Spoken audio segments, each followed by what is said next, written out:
Hello everybody and a warm welcome to Berringer, and today we're going to be doing a layout tour.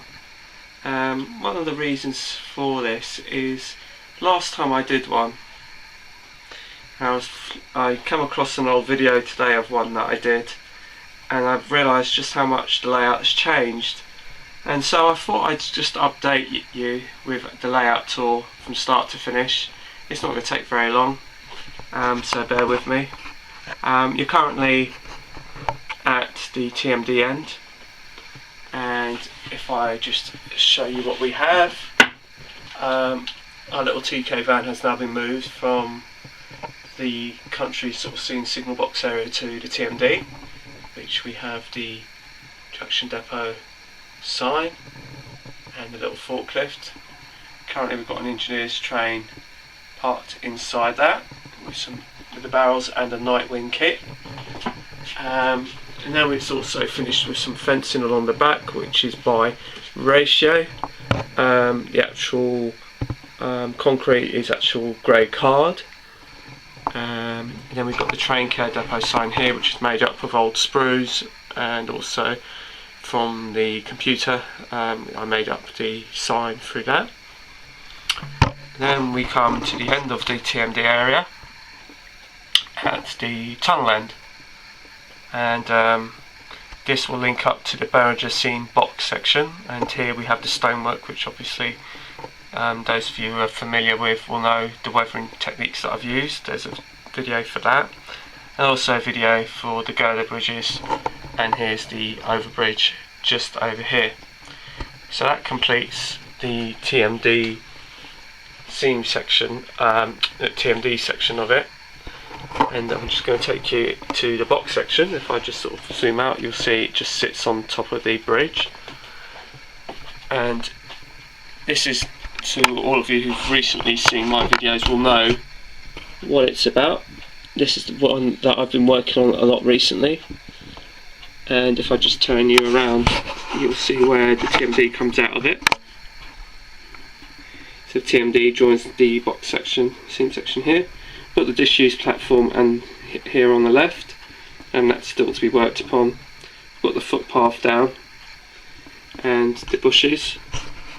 If we turn you around, the telegraph poles, the back scene all down on the left. And the most recent part of the box section that I've done is this overgrown scene that I've done here,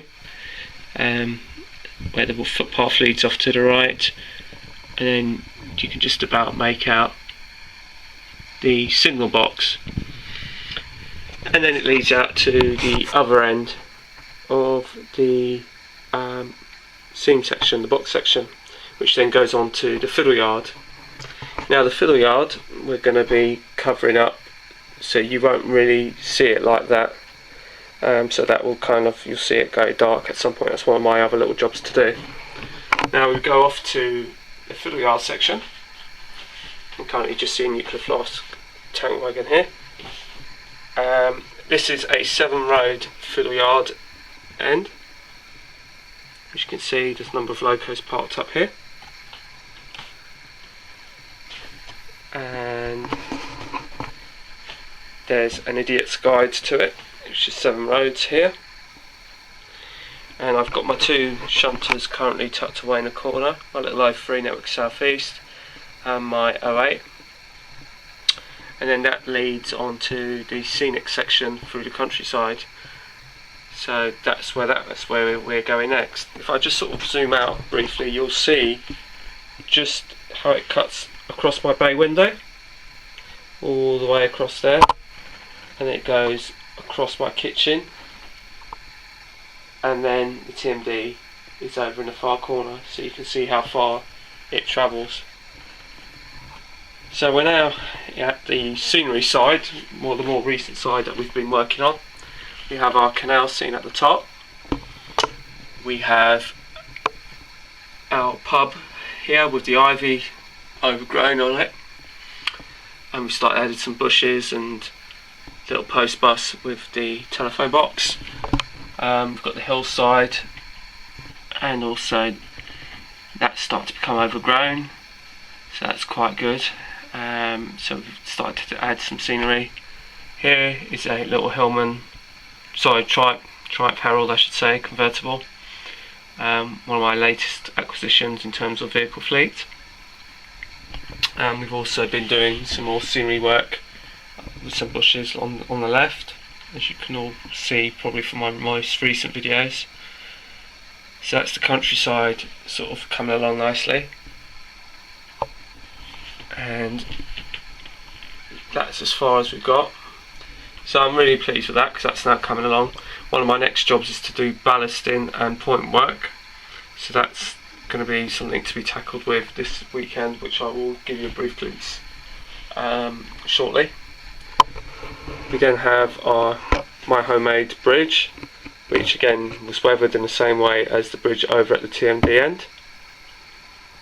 And then we're now at the station end, so if I just sort of look down towards the station, you see my petroleum livery 47 just stabled at the stabling point. This point, I should just sort of tell you, is going to be changing. We're going to have a little slight change in the track work here, because this point here will be removed, and that will just be a straight piece of track, and then that will allow 3 trains to be stabled at that stabling point, and this point here will be fitted where this is to join onto this piece of track here, and that will make it a more smoother transition from this track, rather than it having to negotiate this track work and then onto that track work, so that point work there. So it's going to be a lot smoother, so we're going to do that this weekend as well. Currently my test train is my NSE 47. It's currently got 4 NSE Mark 1s behind it and another 47 which brought it in. And the reason why I call it a test train at the moment is because I'm trying to figure out where I'm going to put the signals. And the signals, at some point when I do them, as to where I'm going to position them, so that's why I was just kind of thinking about where that's going to go. So that's the station sort of side. I'll come back to that in just a jiffy. We now come, because this is a DC layout, I should point out, so these are all the switches for the various isolating points. It's still controlled via the side, even though I've taken all those out, but it's just controlled via just a walkabout controller. Nothing exciting, just one of those for now. I blew up my other one. I need to get another one. So that's all done, and I'm going to be doing some manual point work. So all these ones here that I can get to will all be done manually, but not like this. I've bought some piano wire which I'll show you, and I'll briefly explain that as we go along. So anyway, here we are at the... oh look. Anyway, I've just got a message, but hey ho. Basically platforms 1, 2 and 3 are this one, that's 1, that's 2 and that's 3. Those all terminate at the station, and then you've got 2 lines down the back which are run through, that runs to the return loop. Here we have my scratch built island building, which I'm very proud of and pleased with. So as we move along, we've then got some old Triang double seating which I've resprayed in red for the NSE. This is an old Hornby Triang footbridge, and that's got some Pico bookstools installed within it. It is finished with plasticard, and then after it's installed inside it, and then we have the station building, which is an old Scaldale one, and basically this section here is a lift out section, and if I just sort of move, I'll briefly show you a little clever little trick. This footbridge comes out, and basically this is like a little flap, and that basically hides the gap between the footbridge and the actual lift out section. So if I want to take the bridge, I can remove the bridge and remove the station building and remove this whole section, but when you see it put together, obviously there's no gap so the passengers don't commit suicide or anything like that. So forgive my sort of handiwork in a minute. Just trying to sort this out. I'm not very good at multitasking. Right. So we now come over to the town scene, and here nothing much has changed actually for a long time. I've just realised actually this is the bus station area. Completely scratch built, as is this sign, as is many things. I'm going to be putting some grass here. I've just realised I've got some turf that I could be putting in there just to fill the gap, and that will look quite nice. That'll finish that off. We've got a scratch built NCP car park. We have another sort of building just here with a billboard, and that leads off to the goods entrance for B&Q down the back. And now then we've got the main road and B&Q just here, and then we've got some cars parked up, sandwich van, and we have the little mound as you do. So if I give you a quick little view here of how it's like from the floor, so that's how that works. And then we come here, and if I sort of zoom out, you can see that there's a return loop, which is a basically a portable return loop. And this bracket here that you can see is actually its station where it sort of sits in when it's not being used.